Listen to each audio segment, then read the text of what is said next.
Que a graça e a paz do Senhor Jesus Cristo esteja sobre a nossa vida como igreja, esteja também sobre a sua vida e sobre a sua família. Nós hoje estaremos iniciando a nossa terceira aula do nosso estudo bíblico, e a matéria que nós estamos estudando se chama escatologia.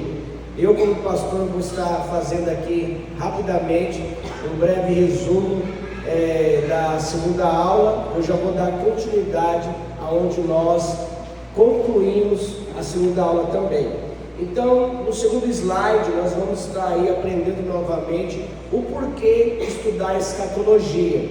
Eu vou estar lendo de uma maneira mais rápida para que nós venhamos chegar no estudo de hoje, que é referente às 70 semanas de Daniel. Então nós aprendemos que estudar escatologia faz com que nós venhamos aprender sobre os eventos futuros que Deus predeterminou através da sua palavra. Se encontra lá em Isaías capítulo 46, versículo 9 a 10, que diz assim: lembre-se das coisas passadas, das coisas muito antigas. Eu sou Deus e não há nenhum outro. Eu sou Deus e não há nenhum como eu. Desde o início faço conhecido o fim, desde os tempos remotos o que ainda virá. Digo, meu propósito ficará de pé e fará tudo o que me agrada. E fará tudo o que me agrada.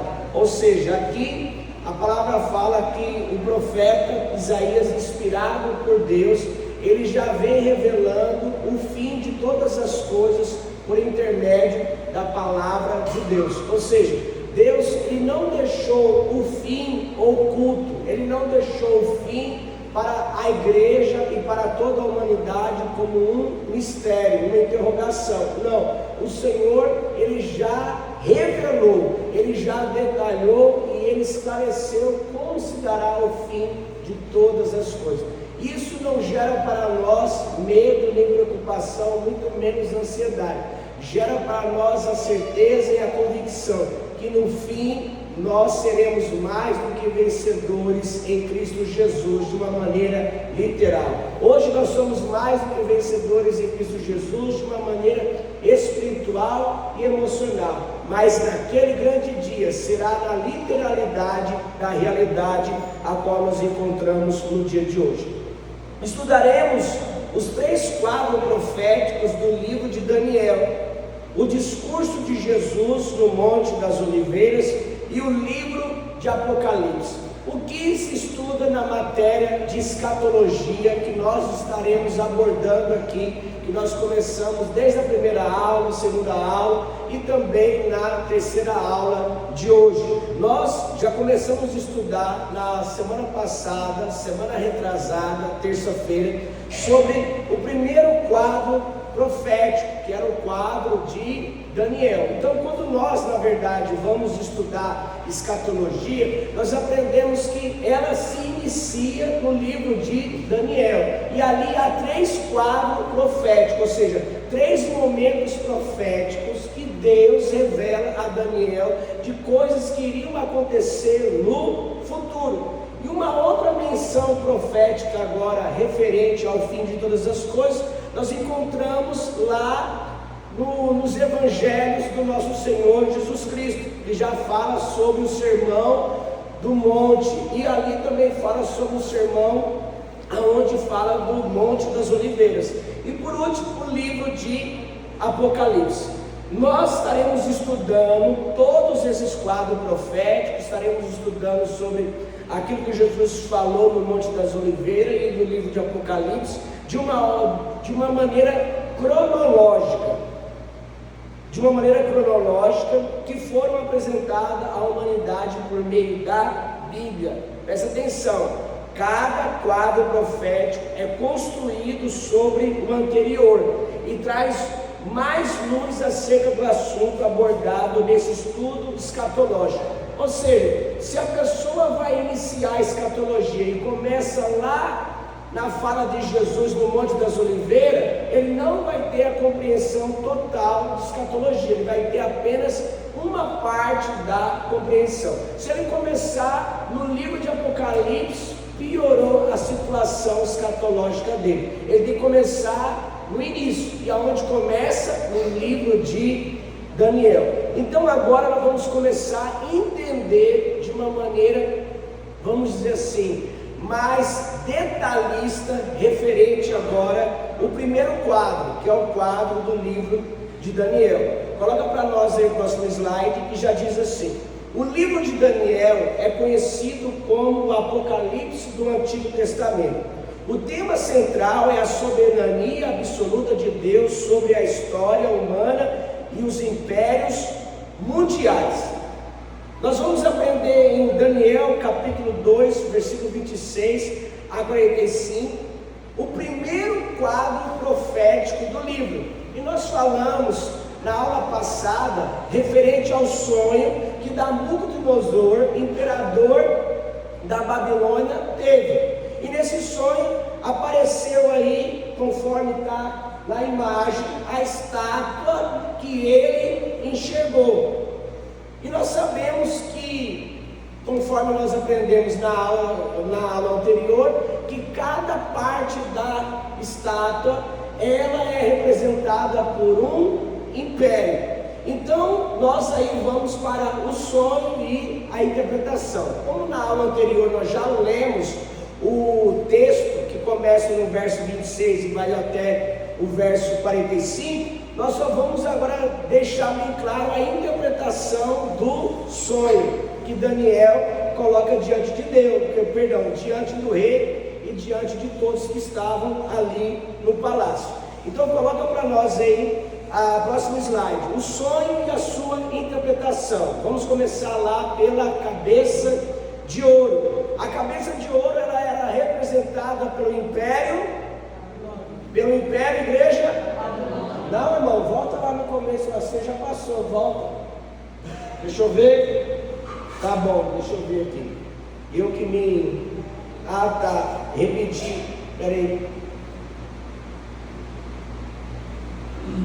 Só um minuto, porque o tablet aqui repetiu todo o arquivo. Não sei porque ele repetiu todo o arquivo. Val, faz um favor para mim, manda lá o arquivo de novo, porque aquele arquivo lá não está aqui, ele está repetindo. Ah, pronto, agora ele está repetindo mais. Agora foi. Esses negócios de internet a gente não pode confiar muito não. Já estou perdendo meu tempo precioso.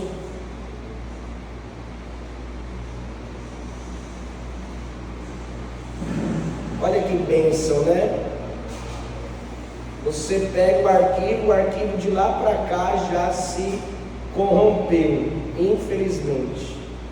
Mas amém, corrompeu as imagens. Mas vamos continuar aqui. Depois lá na frente ele recupera as imagens. Mas vamos começar aqui pelo Império Babilônico. O Império Babilônico ele durou de 626 a.C. e ele foi até 539 depois de Cristo. Qual foi o período de duração do Império Babilônico? 90 anos. Está vendo aquela imagem ali? Aquela imagem representa o tamanho do império. Eu vou colocar agora a imagem praticamente atual do mapa mundial. Coloca a próxima imagem. Essa aqui é a imagem atual do nosso mapa mundial. O Império Babilônico, ele praticamente cobria toda essa região, da Turquia até o Afeganistão, ele ia até o Iêmen. Só porque quando a gente estuda e a gente vê aquela outra imagem anterior, ela vai do Sudão até a Etiópia. Interessante nessa imagem que o Cauã colocou aqui, vocês vão perceber que em cima da palavra de Babilônia, né, em inglês que é Babilônia, está uma palavra, ou melhor, está duas palavras que se chama Rio Eufrates. Talvez você não está conseguindo enxergar por causa da definição. O Rio Eufrates, ele é praticamente um dos primeiros rios mencionados na Bíblia. Quando a gente estuda Gênesis capítulo 2, versículo 24, Deus vai falar que do jardim do Éden saía um rio, e o nome desse rio se chamava Pison. E esse rio Pison, ele se abria em 4 rios. E o último rio é o rio Eufrates. Está vendo aquela imagem? Então volta lá agora para a próxima imagem aqui. Não, volta para a próxima. Volta não, continua.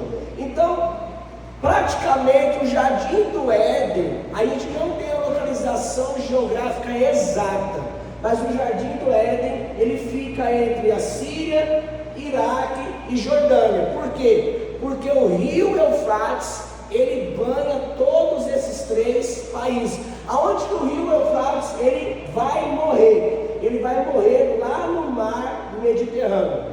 Ele vai morrer, o rio Eufrates. Perdão, não é nem o mar Mediterrâneo, ele vai morrer em outro tipo de mar, porque o mar Mediterrâneo é esse outro mar aqui, que está em cima, que nós vamos ver lá quando for o Império, praticamente o Império Romano. Então aí você já consegue entender a dimensão do Império Babilônico. O próximo império que nós vamos ver aí é o Império Medo-Persa. Coloca para nós o próximo império. Olha aí, o Império Medo-Persa. Ele durou de 539 a.C. a 330. A duração dele foi 209 anos. Percebe que o Império Medo-Persa, ele já é maior do que o Império. Tem gente que não está prestando atenção. Ele é maior do que o Império Babilônico. Por que, pastor, se fala Império Medo-Persa? Porque esse império, ele nasceu, praticamente hoje é o Irã. Onde hoje é o Irã, era a Pérsia. E por que se chama então Império Medo-Persa, segundo a palavra de Deus? Porque segundo a história, é apenas o Império Persa. Mas segundo a palavra de Deus, nós vamos descobrir que é o Império Medo-Persa. Nesta região, onde hoje é o Irã, havia 2 povos, os povos medos e os povos persas. Esses povos viviam em conflito entre si. Como a Babilônia governava a vizinhança toda, o que eles fizeram? Eles então se uniram e se tornou um só povo, governado por um só imperador. Então por isso que se chama Império Medo-Persa. Quanto tempo durou esse império? 209 anos. Vai memorizando aí, porque o pastor está colocando a duração de anos de cada império. O Império Babilônico, ele durou 90 anos. O Império já Medo-Persa, 209 anos. Após o Império Medo-Persa, vem o próximo império, que é o Império Grego.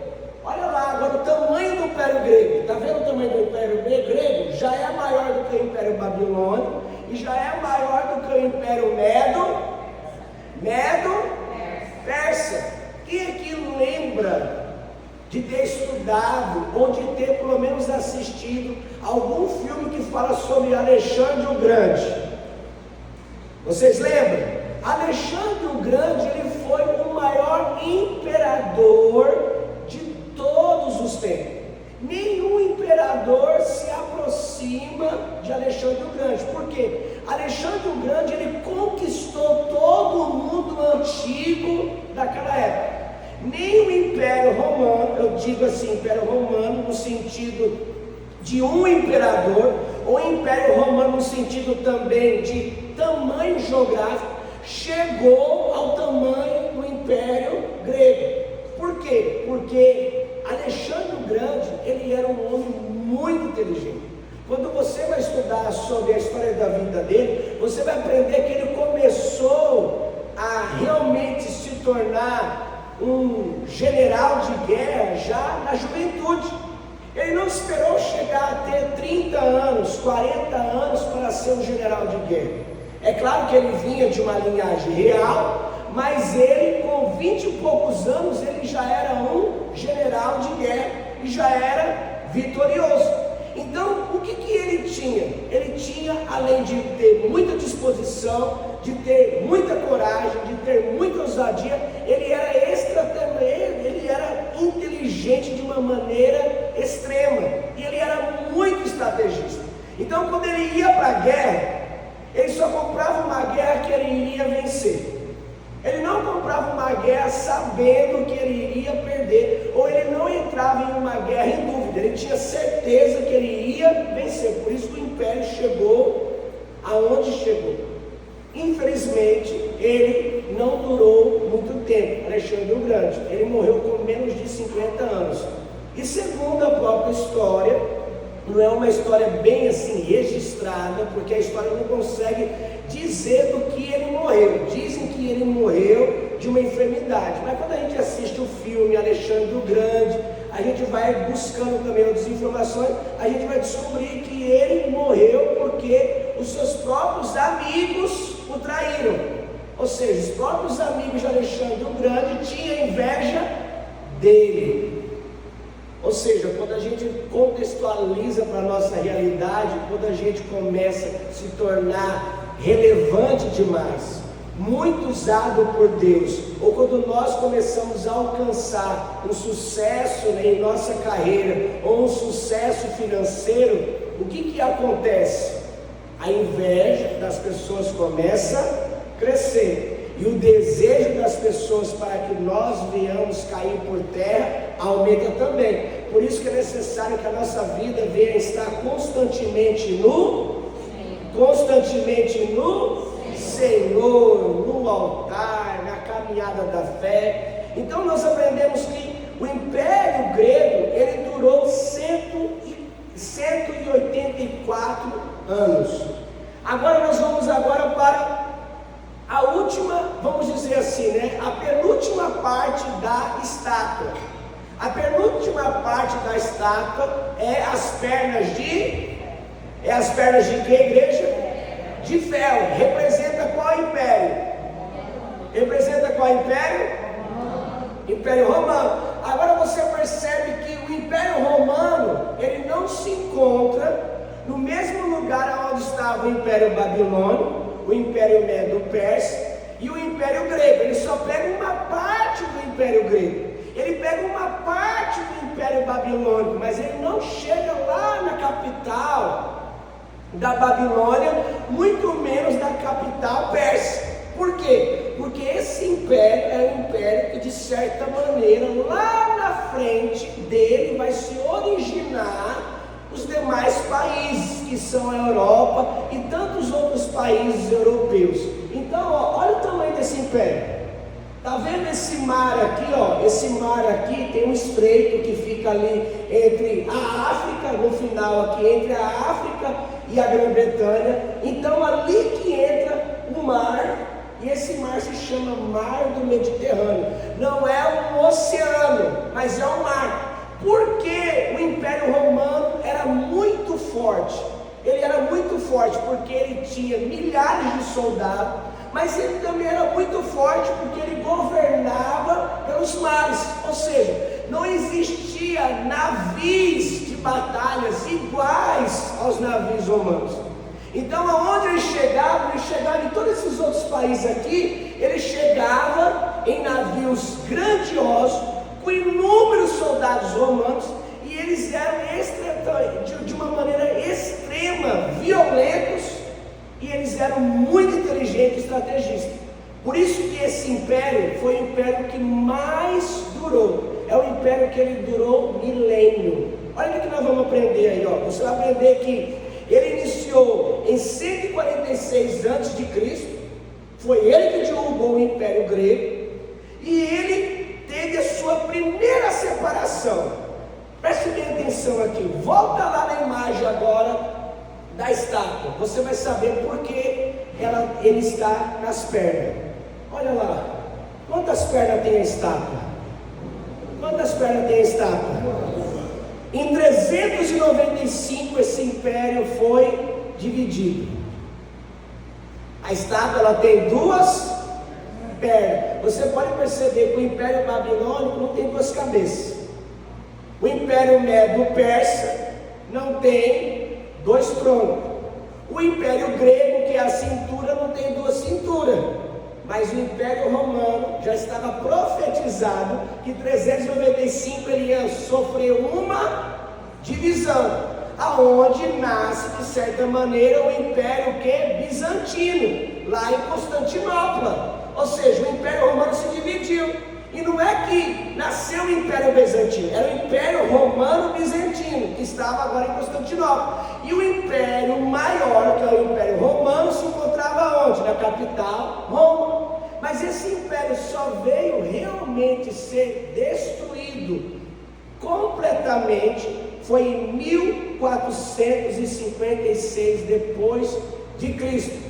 Pastor, quem foi que caiu primeiro? Roma ou Constantinopla? Diga comigo, Roma. Roma caiu primeiro. Os bárbaros, quem são os bárbaros? Os bárbaros praticamente são todos aqueles povos inimigos de Roma. E são os povos que não eram árabes, eram os povos que, vamos dizer assim, lá no futuro iam se tornar os países europeus. Então os bárbaros, eles se uniram em várias centenas de facções, centenas de pequenos exércitos, e eles foram derrotando o Império Romano. Vai passando para frente lá agora, vai lá no Império Romano. Ele foi derrotando, continua, ele foi derrotando o Império Romano em todos esses outros, vamos dizer assim, que nós podemos chamar agora países, mas na época lá era lugares do Império. Todas as regiões do Império foram sendo tomadas pelos bárbaros, até que os bárbaros chegassem em Roma e destruíssem Roma. E qual foi agora a última capital que eles precisavam destruir? Constantinopla, aonde se encontrava o Império Romano Bizantino. Quem aqui está entendendo? Ou seja, aqui você começa a compreender a importância de você contextualizar a Bíblia. Quando o pastor fala de contexto, o pastor não apenas ele usa o contexto cultural, o pastor ele pode usar o contexto geopolítico, o pastor pode usar o contexto geográfico, como o pastor ele pode usar o contexto bíblico. Então nós temos que entender que a Bíblia, ela não é um livro para ser apenas lido. A Bíblia é um livro que nós precisamos estudar. Lembra do devocional de hoje? Quem aqui deseja receber muita sabedoria da parte de Deus? No devocional de hoje nós aprendemos que precisamos estar dispostos a pagar um preço pela sabedoria. Se você não estiver disposto a pagar um preço pela sabedoria, como você um dia pagou um preço pela faculdade, pagou um preço por um curso técnico, mas pagou um preço para um curso preparatório para concurso que talvez você não passou, ou você passou, você não vai conseguir alcançar a sabedoria. Você pode conseguir alcançar a sabedoria humana através de todos esses meios que eu acabei de mencionar, mas para você alcançar a sabedoria da parte de Deus, você não tem que ler a Bíblia, você tem que estudar a Bíblia. Diga comigo, Senhor, coloca a mão sobre o teu coração. Senhor, me dê mais disposição, mais amor pelo conhecimento da sabedoria da sua palavra. Amém? E a última parte, vamos dizer assim, da estátua do capítulo 2 de Daniel, são os pés. E os pés é representado por mistura de ferro e barro. E o que os pés então vão representar? Os pés vão representar aquilo que já representa hoje os governos, juntamente com os seus países, ou seja, os seus países e os seus governos. E cada governo tem o seu regime democrático, aonde o governo ele é eleito pelo povo, e o regime ditatorial, aonde o governo não é eleito pelo povo. O governo praticamente ele vem de uma dinastia, ou ele vem de um único partido. Um exemplo disso, a dinastia que governa a Coreia do Norte, que é a dinastia Sung, alguma coisa assim que eu consigo lembrar. Ou seja, o pai desse atual governante, que é aquele gordinho, Kim, não sei o que lá, tem que tomar cuidado, né? Porque esse gordinho aí, ele já mandou matar o irmão dele. Você tem noção? O irmão dele, que não vivia na Coreia do Norte, vivia na Europa, e o irmão dele começou a criticar ele na internet. Ele mandou agentes coreanos do norte ir até o irmão dele, e lá ele deu uma picadinha no irmão. O irmão dele morreu. Se eu não me engano, teve um outro dele, que também foi falar as coisas da internet, estava lá na Europa, ele mandou os agentes dele lá na Europa e pegou esse parente dele que está preso até hoje. Ou seja, governos ditatoriais, as pessoas não podem de maneira alguma criticar. Então são dois regimes de governo, democrático e ditatorial. Pergunta inteligente: você vive num país democrático ou ditatorial? Diga comigo: democrático. Democrático. Agora eu vou fazer uma pergunta: o governo do anticristo vai ser democrático ou ditatorial? Democrático ou ditatorial? Ditatorial. Como que funciona o seu sistema econômico? Lembra que é ferro e barro? Ou seja, são dois sistemas econômicos: capitalismo e socialismo. Não quero entrar aqui em detalhes, quem é que está certo, quem é que está errado, mas eu estou falando que essa mistura de ferro e barro já tinha sido o quê? Profetizado. Então agora nós vamos lá para o segundo quadro profético. Já falamos do primeiro. O primeiro fala da estátua que Nabucodonosor enxergou no sonho. Está onde? Daniel capítulo 2. Agora vamos abrir a Bíblia lá em Daniel capítulo 7, versículo 3 a 14. Coloca aí no nosso slide.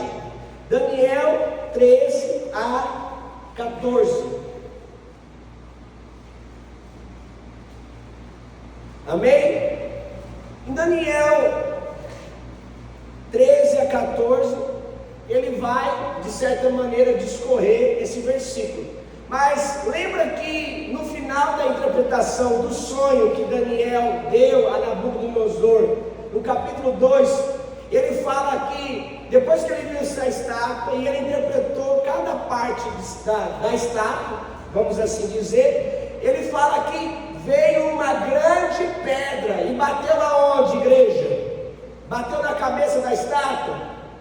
Bateu no peito da estátua? Bateu na cintura? Bateu nas pernas? Aonde que bateu a grande pedra? Diga comigo: bateu nos pés de barro e ferro. Bateu aonde, igreja? Nos pés de barro e ferro.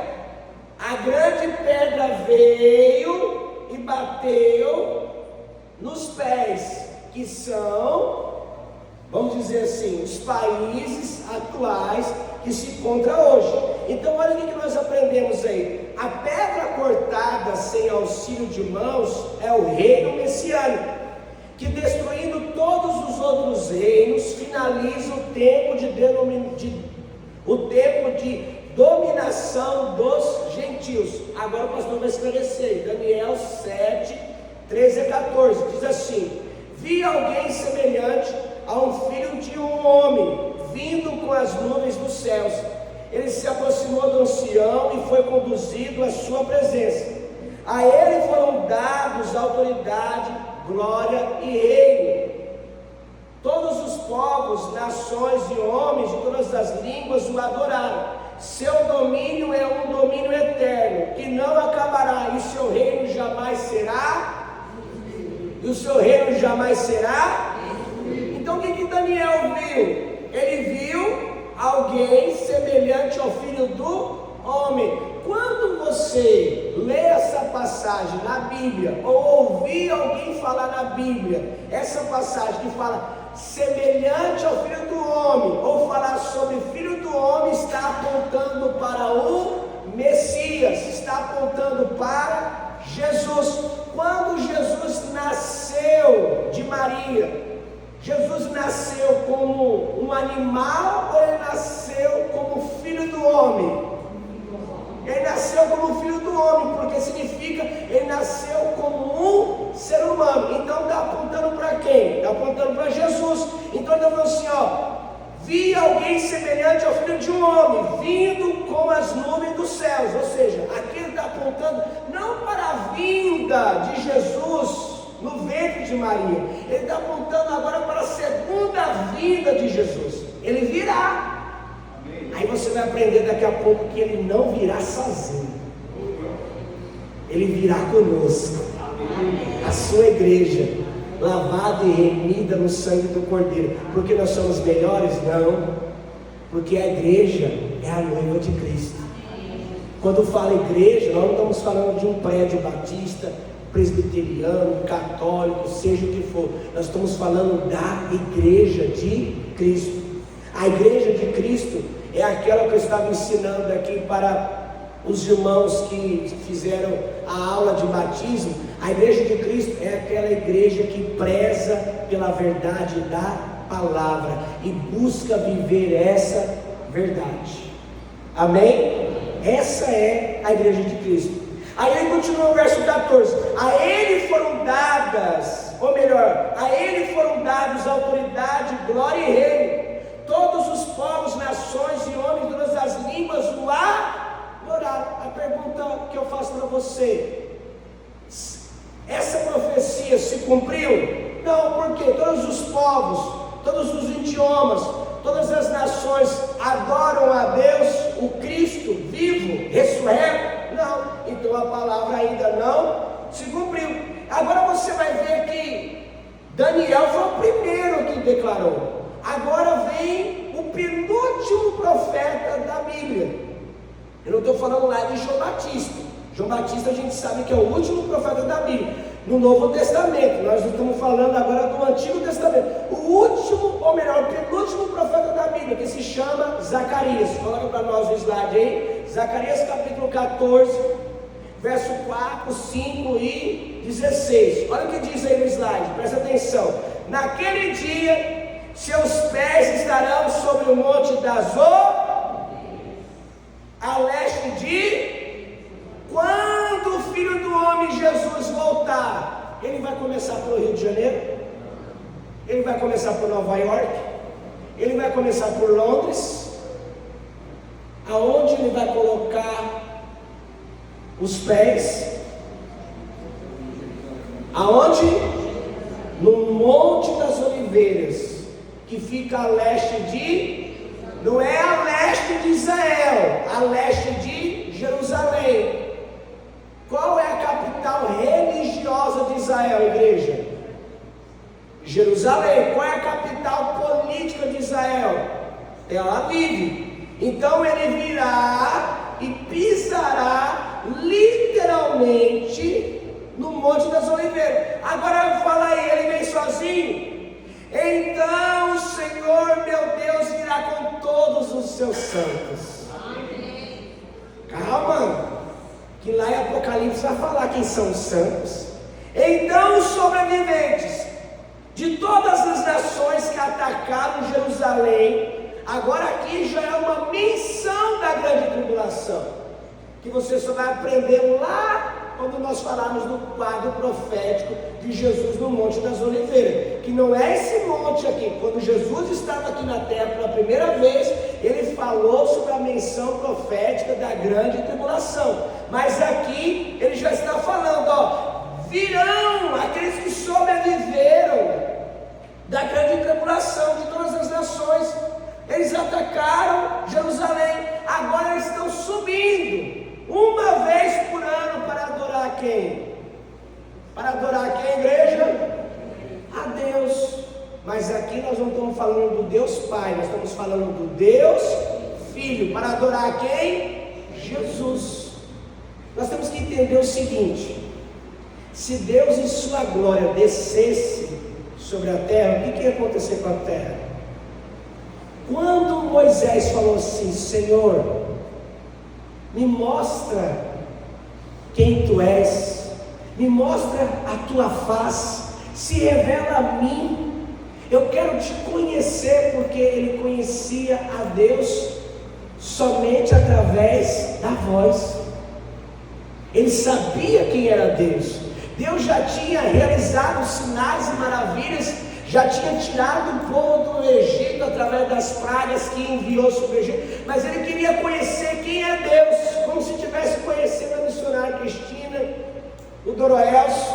Aí Deus falou para ele assim: você não pode me conhecer, porque o dia que você me conhecer, você morrerá, porque a carne não consegue suportar a minha glória.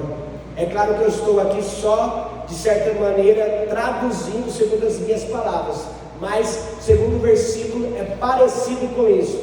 Então, o que nós aprendemos? Que Deus não pode vir sobre a terra, porque se Ele viesse sobre a terra, Ele destruiria a terra com a sua glória, Ele destruiria todos os seres humanos. Então, quem vem para representar a Deus, que é Deus? Diga comigo, Jesus. Jesus, Ele vem. E Ele vem agora para inaugurar o quê? Ele vem para inaugurar o período de reino milenar. Agora vamos lá agora. Abra sua Bíblia e lá em Apocalipse. Está aí, ó. Apocalipse capítulo 20. Versículo 1 a 3. Apocalipse capítulo 20. Versículo 1 a 3. Deixa eu achar também rapidamente. Bora. Nós estamos chique, agora nós temos internet aqui. Já tem irmão falando assim: pastor, passa a senha do Wi-Fi. Para você acessar a senha do Wi-Fi, é necessário você participar de ministério. Amém? Por que, pastor, tem que participar de ministério? Porque o ministério de louvor, o ministério de criança, às vezes o ministério de diaconal precisa, vamos dizer assim, se comunicar, por isso precisa de internet. Agora pensa comigo, se 100 pessoas logar na internet da igreja, o que vai acontecer? Vai sobrecarregar, vai cair, até a mesa de som vai rodar. Então, nem todos ainda podem ter Wi-Fi, mas a vontade do pastor é que todos participem de algum ministério. Quem crê, diga amém. Olha o que diz aí o versículo 1 do capítulo 20 de Apocalipse. Então, vi descer um anjo do céu, que trazia na mão a chave do abismo e uma grande corrente. Agora pensa comigo aqui. No momento que Jesus está descendo para colocar os pés no Monte das Oliveiras, já está vindo um anjo com ele. Porque durante o período de 1000 anos, Satanás tem que estar preso. Então já está vindo um anjo com ele. Então antes de Jesus colocar os pés sobre o Monte das Oliveiras, Satanás já vai estar sendo preso. Continua aí, ó. Que trazia na mão a chave do abismo e uma grande corrente. Ele prendeu o dragão, a antiga serpente, que é o Satanás, e o acorrentou por 1000. Pastor, por que a Bíblia fala que ele é a antiga serpente? Quem é que lembra da história de Gênesis? Todo mundo aqui lembra da história de Gênesis, a queda de Adão e Eva? Eu quero perguntar para você, o animal lá representado lá é uma vaca? Não, o animal representado lá é uma serpente. Só porque você tem que entender que a figura de linguagem ali não é uma serpente física, mas a figura de linguagem é uma pessoa. Em que sentido? Pessoa não, é um ser traiçoeiro, é um ser que engana, é um ser que seduz, é um ser que ele dá bote, é um ser que vai levar você à morte. Então a antiga serpente, não é que havia uma serpente literal, não é uma serpente literal, é o próprio adversário ali. Então ele está falando assim, ó, vai prender e vai colocar ele preso durante 1000, quanto tempo, igreja? Quanto tempo? Agora continua, lançou-o no abismo, fechou e pôs um selo sobre ele, pôs um selo sobre ele, para assim impedi-lo de enganar as nações, até que se completasse os 1000. Por que Satanás vai ficar preso durante 1000 anos? Para que ele não venha enganar as nações novamente. Tem que ficar preso 1000 anos. Ele não vai enganar os governantes novamente. Tem que estar preso. Quando fala nações aqui, não é que ele vai enganar todos os seres humanos, ele vai enganar os governantes. De que maneira? Através do anticristo. Então nós vamos aprender nessa 70 semana de Daniel, rapidamente. Aí ele continua, ó, depois disso, é necessário que ele seja solto por um pouco de tempo. Depois disso, é necessário que ele seja solto por um pouco de tempo. Para que ele vai ser solto? Agora ele vai ser solto, quando você lê aí o restante do capítulo, para ele ser derrotado definitivamente. E quem é derrotado juntamente com ele? Todos os governantes que foram enganados, seduzidos novamente por ele. Vocês estão entendendo? Todos os povos que se levantaram novamente contra Deus. Olha para você ver, na grande tribulação eles já perderam. Aí passa o período de 1000 anos, missionário Cristina, ele é solto, aí vem uma outra guerra, mas aí é a guerra que não é uma guerra que se chama a grande tribulação, não, é a guerra que Deus agora vai exterminar ele por completo, e todos aqueles que foram seduzidos. Quando se fala seduzidos, não é enfeitiçado, são seduzidos porque querem. Eva não foi enfeitiçada, Eva foi seduzida. Foi Satanás que falou para ela assim, ou melhor, foi Satanás que pegou a mão de Eva, levou até o fruto e fez ela comer. Satanás o quê? Seduziu, a induziu. O dia que você comer do fruto do conhecimento do bem e do mal, você será como Deus. Vocês estão entendendo? Ou seja, o inimigo ele não deseja nos destruir imediatamente. Ele deseja nos encantar, ele deseja nos induzir, ele deseja nos levar a fazer aquilo que é totalmente contrário à vontade de Deus. Então vamos continuar agora para esse segundo quadro, que é o quadro das 70 semanas de Daniel. Vamos lá, eu só tenho 15 minutos para a gente encerrar e vai ser rápido. Daniel capítulo 9, versículo 24 a 27. Vamos ler esse versículo. Abra sua Bíblia aí, Daniel 9, 24 a 27. Diz assim, ó: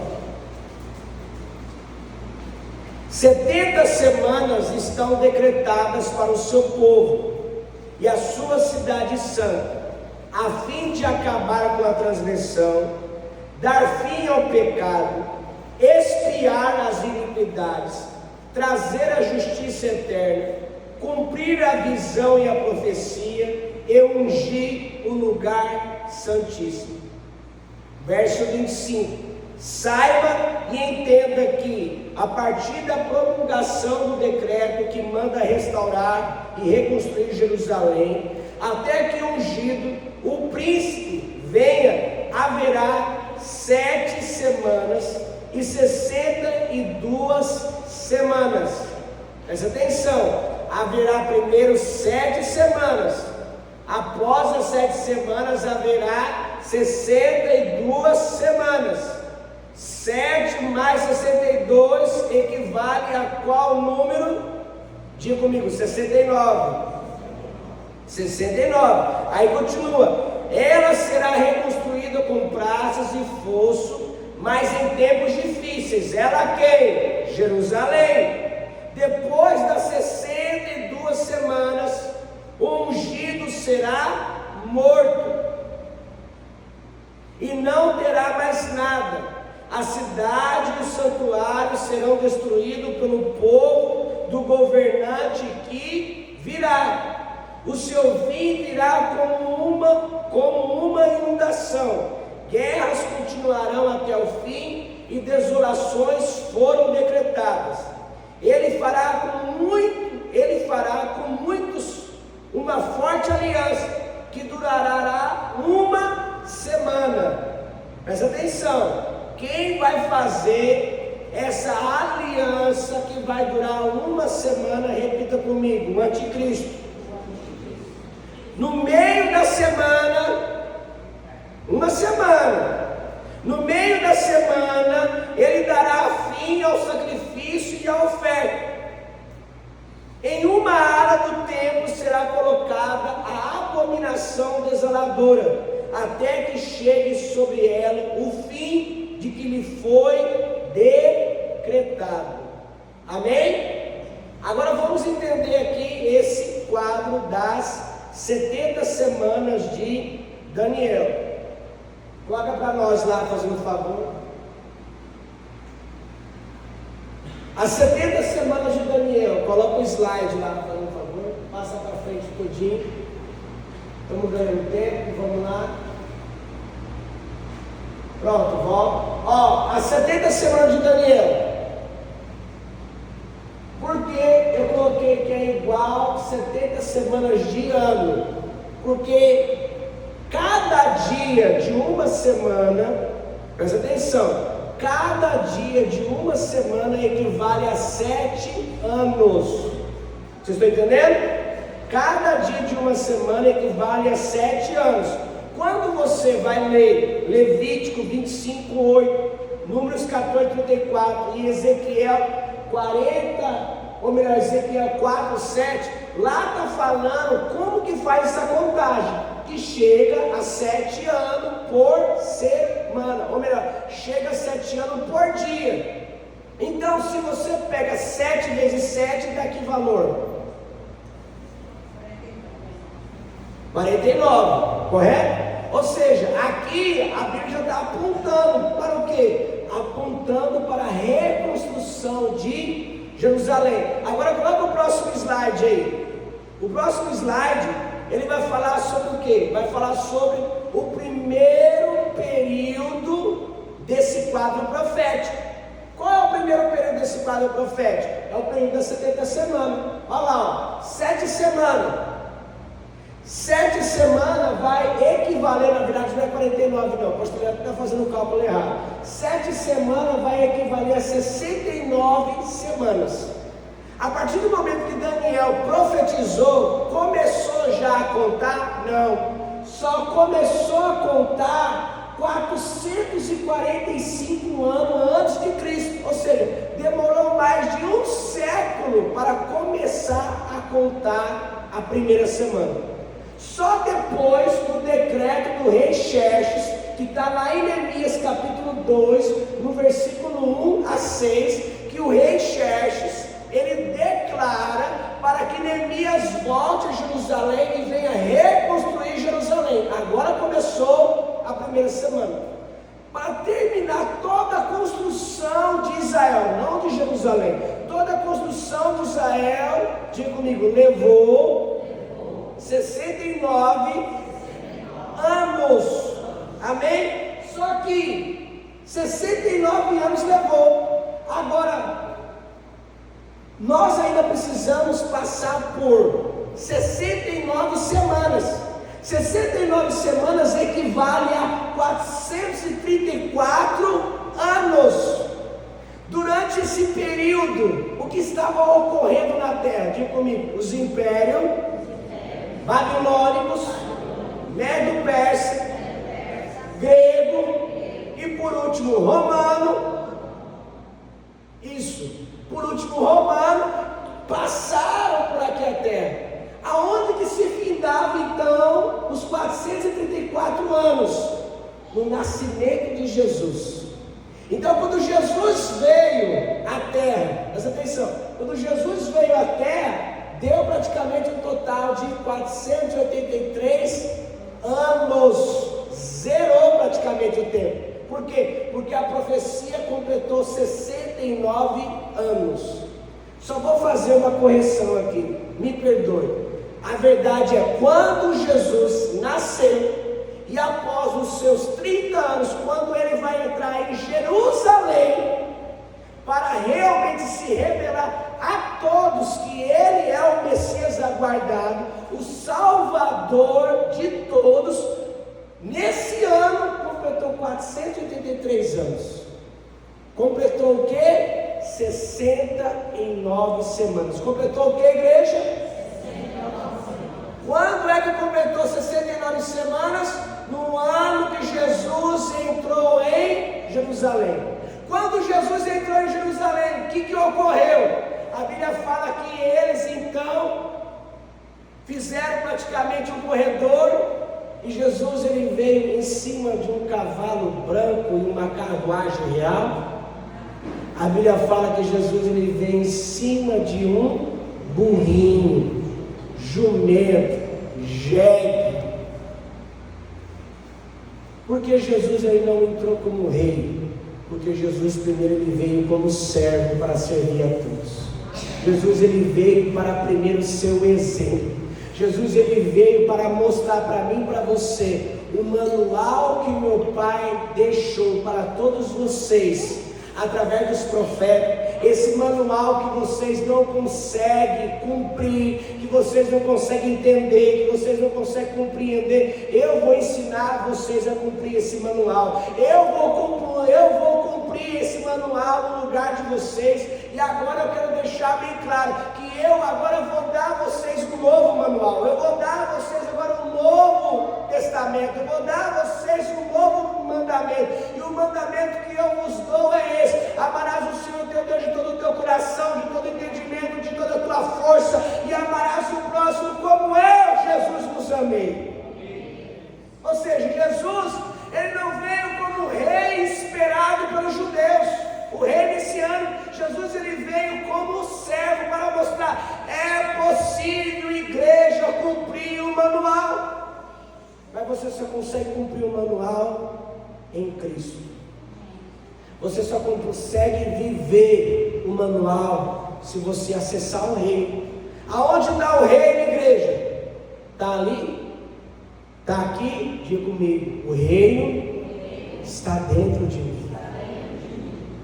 Você não tem que entrar no seu quarto e fazer uma viagem espiritual, esotérica, sobrenatural, astral, para você entrar dentro de você e acessar o reino. Não. Você entra dentro do seu quarto, dobra o seu joelho, fala com o seu Pai que está nos céus, coloca o louvor, adora o seu Pai, diga que o ama, diga que você é eternamente agradecido pela salvação que Ele te concedeu, e vai louvando, vai adorando, vai meditando na palavra. Sabe o que vai acontecer? O Kairós de Deus vai descer sobre você. E o Kairós de Deus não é a glória, irmão. O Kairós de Deus é a presença do tempo que Deus se revela a você. Kairós significa tempo fora de tempo. Sabe onde que Deus está? No Kairós. Eu e você estamos no Cronos, cronometrado, passado, presente e futuro. Sabe por que Deus, Doroel, sabe que no final você é mais do que vencedor? Porque Deus está fora. Deus ele enxergou Doroel antes de nascer. Ele enxergou todas as lutas, todas as adversidades que Doroel ia passar na adolescência, na juventude. Deus enxergou até mesmo a família onde Doroel foi constituída por ele. Deus enxergou toda a história de Doroel, enxergou todas as lutas que ele já enfrentou na vida adulta, está enfrentando agora. Mas Deus viu que no final Doroel descansou, ou Doroel será arrebatado por ele. Por quê? Porque Deus está fora do tempo e ele deseja que esse Kairós seja experimentado por todos nós. Mas para isso você tem que estar disposto a acessar o reino. Diga comigo: eu preciso acessar o reino todos os dias. Vamos encerrar então. Pastor, há 70 semanas essa profecia ela foi revelada, ela foi escrita para quem? Coloca aí o próximo slide. Para quem é essa revelação? Diga comigo: judeus e cidade de Jerusalém. Diga mais uma vez: judeus e cidade de Jerusalém. Nós lemos lá em Daniel 9:24, que está falando aí: seu povo e sua santa. Essa profecia não é para os gentios, essa profecia não é para os europeus, ou melhor dizendo, gentios. Gentios é todo aquele que não é judeu. Todo aquele que não é judeu, para o judeu era considerado como gentil. E para o judeu, o gentil era um pagão, era um pecador, era um ímpio. Eles se achavam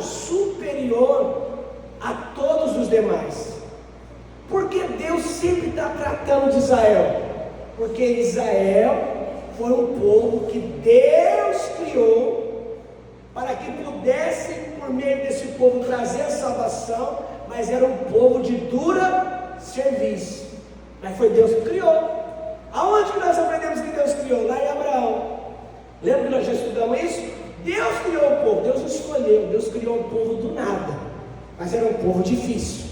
Por isso que Deus vem tratando do povo como um pai trata do filho rebelde.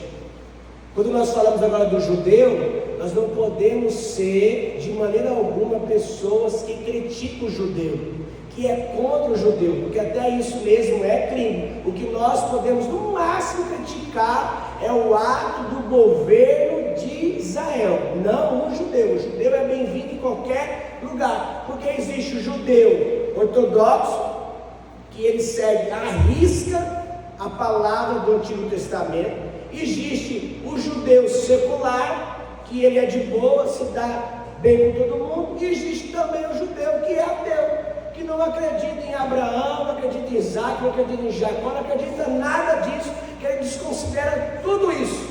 E nós somos o povo gentil, que nós recebemos o privilégio de participar da última semana. Por quê? Nós estamos vivendo o prenúncio não é 70, como que fala 70, hein, gente? Eu não sei falar 70, né? Não sai 70. Qual é? É isso aí, 70º. Eu acho que é 70º. Deve ser. É 90º, né? 90º. Não sei não, é uma coisa assim. Você que está ouvindo aí, você está entendendo o que o pastor Toliano está falando. Mas vamos lá então, ó. Por último, só faltam 2 slides. Esse outro, encerra. Quais eram os propósitos dessa profecia? Que ainda vai se cumprir. Está aí, ó. Primeiro propósito, acabar com a transgressão.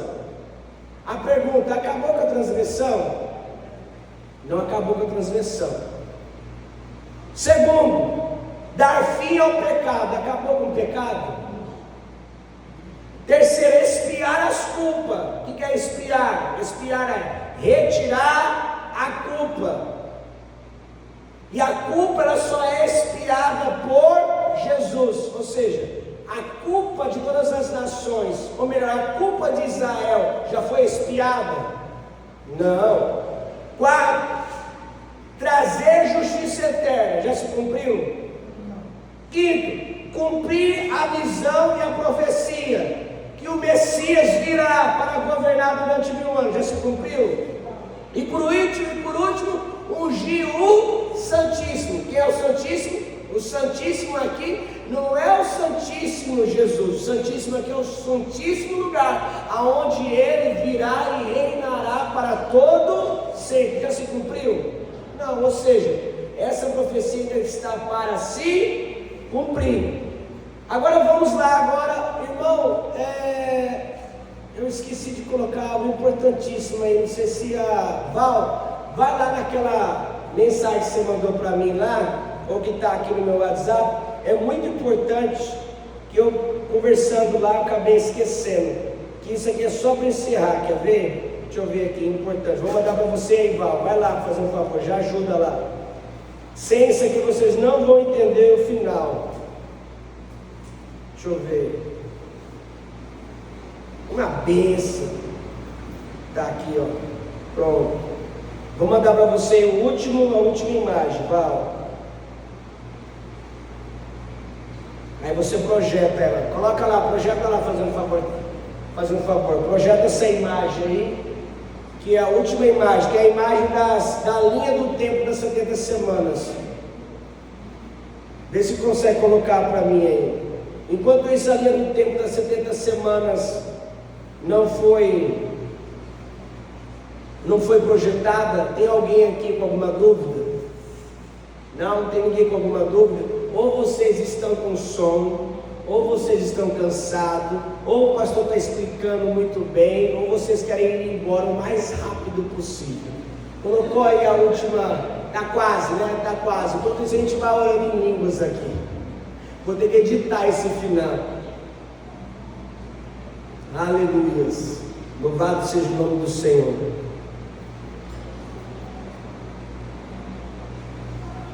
Aí que tem que pegar lá o Bluetooth para colocar.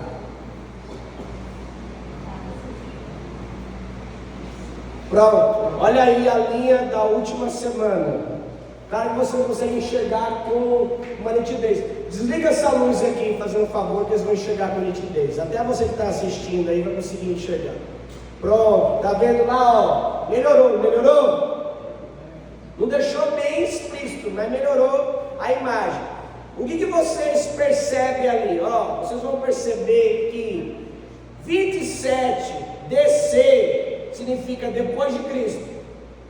27 DC foi quando Jesus praticamente iniciou o seu ministério. E o ministério de Jesus durou quanto tempo? Diga comigo, 3 anos. Então, Jesus ele foi crucificado entre 30 e 31. Ou seja, com 30 anos ele foi crucificado. Glória a Deus que ele ressuscitou no 3º dia e ele foi ascendido ao céu. Mas Jesus tinha profetizado, aonde nós vamos estudar na próxima aula, sobre a grande tribulação, que haveria um dia que Israel iria ser destruída completamente. E o templo seria derrubado completamente, não ia ficar pedra sobre pedra. O que aconteceu? Aconteceu que o Império Romano estava, de certa maneira, com muita raiva de Israel, porque Israel sempre estava vivendo uma contenda contra eles. Eles eram, de certa maneira, vamos dizer assim, subjugados por Israel, mas Israel não queria continuar pagando imposto, não queria continuar obedecendo. Então, o que o imperador fez? O imperador veio com seu exército e cercou Israel, não, cercou Jerusalém. Israel já estava tomado, mas cercou Jerusalém. E ali ele tacou fogo em Jerusalém. Quando ele tacou fogo em Jerusalém, aí pela primeira vez é mencionado na história eu estou falando do povo de Israel, a diáspora. O que é diáspora? Diáspora vem de dispersão, ou seja, veio a diáspora do povo judeu. O povo judeu até aqui vivia em Jerusalém, vivia em toda Israel, governado pelo Império Romano. A partir do Império Romano declarou que Israel agora era inimigo do Império e que precisava destruir a capital de Israel, que era Jerusalém. Houve a diáspora, ou seja, os judeus se espalharam por todo o mundo. O que aconteceu com o templo? Foi derrubado. Por isso que aí, ó, 70 depois de Cristo. Nesse período aqui, a igreja primitiva já estava viva. Quando Jesus ascendeu aos céus, 40 dias depois, o que Jesus fez? Diga comigo, soprou o Espírito Santo sobre os apóstolos e sobre todos aqueles que lá estavam. Qual era o total, pastor? Diga comigo, 120 pessoas receberam o Espírito Santo.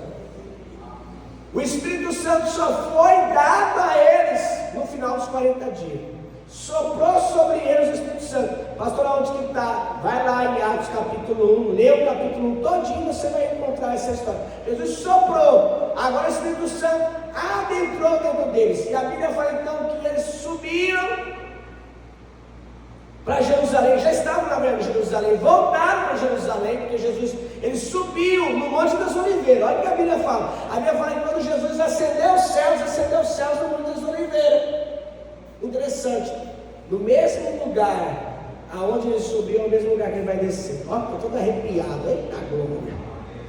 Aí a Bíblia fala que ele soprou, só porque eles ainda não tinham recebido o revestimento de poder, que nós podemos hoje também mencionar o batismo do Espírito Santo, porque o Espírito Santo já está dentro de nós.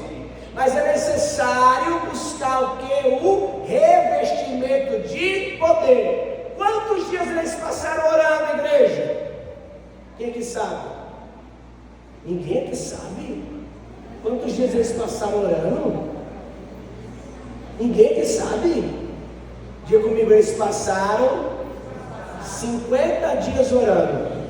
Não é 40 dias, é 50 dias orando. No final dos 50 dias dias de oração. O que aconteceu? O Espírito Santo os batizou, os revestiu. E o que estava acontecendo em Jerusalém? Diga comigo, a festa dos tabernáculos. A festa dos tabernáculos. O Pentecoste. Por que fala Pentecoste? Que fala a respeito de 5. Ou seja, no final do Pentecoste, que era 50 dias, o Espírito Santo agora batizou eles. E agora eles começaram a falar em outros idiomas. E a Bíblia fala então que Pedro pela primeira vez levanta, anuncia o Evangelho e 3.000 pessoas se convertem. Ou seja, quando você realmente vive uma vida no secreto, no particular com Deus, Deus ele começa a revestir você de autoridade.